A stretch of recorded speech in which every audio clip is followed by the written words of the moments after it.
Washington. Hopes were dashed Monday for tens of thousands of people from El Salvador who have lived more than a decade in the U.S., but whom the Trump administration said must leave the country next year. "My children are calling me saying, 'Mommy, what are we going to do?' I don't know," said Maria U.S.The. Recinos of Annapolis, MD, who raised her 3 children here. None have permanent legal status in the U.S. The administration announced Tuesday that roughly 200,000 Salvadorans with temporary protected status (TPS) have until September 9, 2019 to leave. The decision upends the lives of many Salvadorans whose initial 18-month stay, granted in 2001, became years here as their TPS was extended again and again during the Bush and Obama administrations. The Trump administration's move also puts in limbo some of the 190,000 or more of their U.S.-born children of the Salvadorans. Temporary protected status is a form of humanitarian relief that allows recipients to remain here, even if they arrived undocumented, and work until it is safe to return to their country. It's generally good for 6 to 18 months but can be renewed by the president. The TPS Salvadorans now have was granted in 2001 by then-President George W. Bush after 2 powerful hurricanes hit El Salvador. Salvadorans are the latest group with TPS to get notice that the relief would not be extended. The administration also has ended TPS for Haitians, effective July 22, 2019, and Nicaraguans, effective Jan.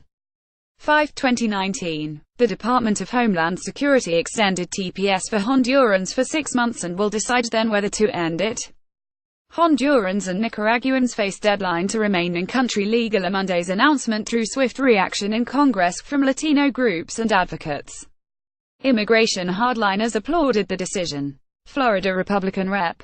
Mario Diaz-Balart said he is in strong disagreement with the decision for Salvadorans because the country still faces problems with drug trafficking, gangs and crime. DHS should reconsider all of its recent TPS decisions, he said. House Minority Leader Nancy Pelosi, D. said the decision delivers a heartbreaking blow to Salvadorans, who are American in every way. Congress now has a moral duty to provide permanent security for the patriotic, hard-working Salvadorans who contribute to our nation in every way, before the 18-month deadline expires, Pelosi said in a statement. Salvadorans could become bargaining chips in congressional negotiations like the young immigrants with DACA. Trump has said he wants funding for a border wall in exchange for providing some way for young adults with DACA to stay in the U.S. He has made other demands for immigration, including $18 billion for the border wall, which has rankled Democrats. "The wall is going to happen, or we're not going to have DACA," he said. Homeland Security Secretary Kirstjen Nielsen said in a statement announcing the end of TPS for Salvadorans that the 18-month delay gives Congress time to craft a potential legislative solution. People with TPS can only apply for legal residency if they marry a U.S. citizen and they are sponsored for one by an employer or their child, who must be at least 21 years old.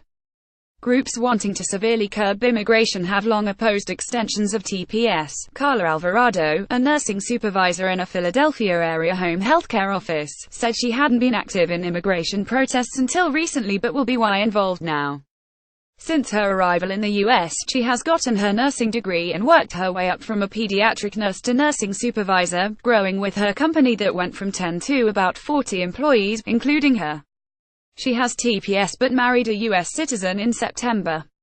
She skipped making plans for a ceremony and reception to get married sooner, in case the Trump administration ended her TPS. She has applied for residency, which she should have before it ends. But her mother has TPS and may have to leave. "I feel rejected," she said.